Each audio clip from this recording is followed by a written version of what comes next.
Erosion and deposition, water and wind.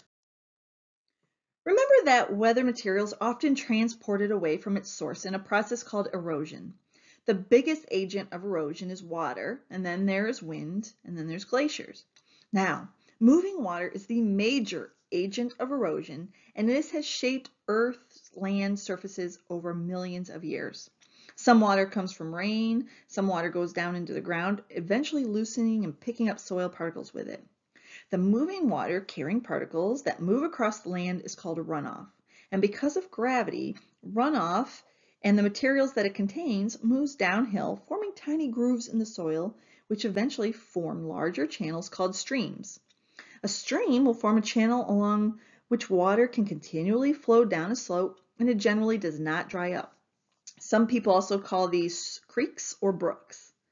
Now, as these streams flow together, they form larger and larger bodies of flowing water called rivers. And as rivers flow from mountains down to oceans, they form a variety of features.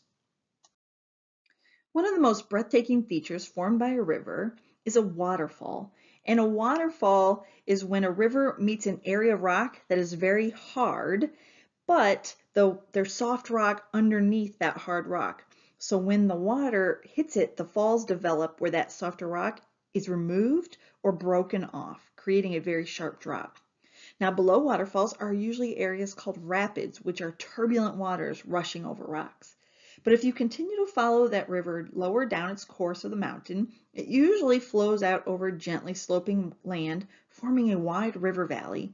And this area of land is called a floodplain. You can often see rivers covering floodplains when it overflows its banks during floods. If there is a wide floodplain, the valley walls sometimes are even miles away from the river itself.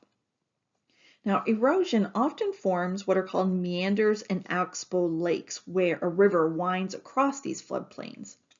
A small obstacle might create a slight bend in the river, and as water erodes the outer edge of this bend, it creates a meander or a loop-like bend in the course of the river. And that bend will eventually become larger. As it becomes larger, the river will wind through eroding that outer bank and depositing sediment on the inner bank. Now, if the deposition gets so large, then an oxbow lake may be formed.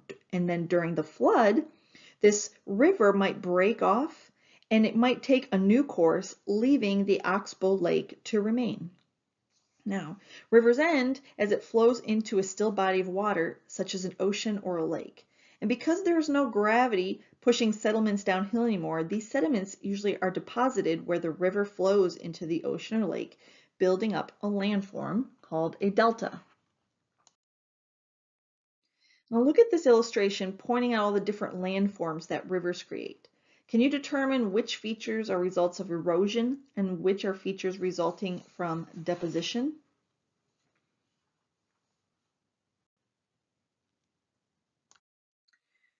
We talked about water seeping into the ground, and water that is not runoff becomes groundwater. This is a term geologists use for water that has been soaked into the ground, filling in openings of soil and cracks in rocks. And groundwater causes erosion through chemical weathering because, remember, it combines with carbon dioxide, creating carbonic acid that breaks down limestone. Underground, this process of erosion creates pockets in rocks, and then these pockets over hundreds and thousands of years develop into larger holes, which are called caves or caverns. Now, while erosion is creating the cave, the same action of carbonic acid can also result in deposition. So where drips are coming through cracks, these little drips of carbonic acid the carbonic acid in the water, are creating little stalactites and stalagmites. And a deposit formed by dripping water that hangs like an icicle from the roof of the cave is called a stalactite. But if that slow dripping keeps dripping down and it hits the ground, it will start building up a cone-shaped structure on the cave floor. Then this is called a stalagmite. Just as we talked about those streams forming into large rivers that can continually change the landscape, Waves in lakes and oceans contain energy carried by ocean winds. So the winds are building up here. And as these waves approach land, the wave begins to drag on the bottom, creating thick friction, causing the wave to slow down. And this slowing down creates that forward motion of a wave breaking that you picture at a beach. Waves shape the coast through erosion by breaking down rock and transporting sand and other sediment. When waves hit land, that sediment wears away rock like sandpaper wearing away at wood. When waves deposit sediment, they shape the coast, forming coastal features such as beaches, spits, and barrier beaches. Now, if you were to walk outside and feel a gentle breeze on your face, it would be hard to imagine that this wind can cause land erosion and deposition. But strong, long-lasting winds can actually significantly change the land. Whenever you watch a movie and see a desert, they are usually filming in Africa, where there are giant rows of sand dunes, which are deposits of wind-blown sand, some more than 200 meters high. Over thousands of years, wind has swept sand across the deserts, piling up huge dunes. While wind is one of the weakest agents of erosion in most areas, wind has a huge impact in areas where there are few plants to hold the soil in place. Wind causes erosion by deflation and abrasion. Deflation is the process by which wind removes surface materials. The stronger the wind, the larger the particles that it can pick up.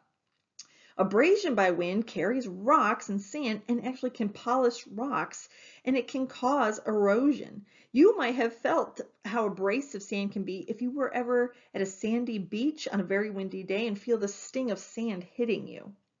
Now, two common types of wind-blown deposits are dunes, which are usually caused when wind strikes an obstacle and deposits large piles of wind-blown sand, and loess, which is a crumbly wind-blown deposit of much finer particles in sand, such as clay and silt. Loess actually helps form fertile soil in many areas, with thick loess deposits turning to valuable farmlands. Okay, let's take a break here, and it's time to show what you know.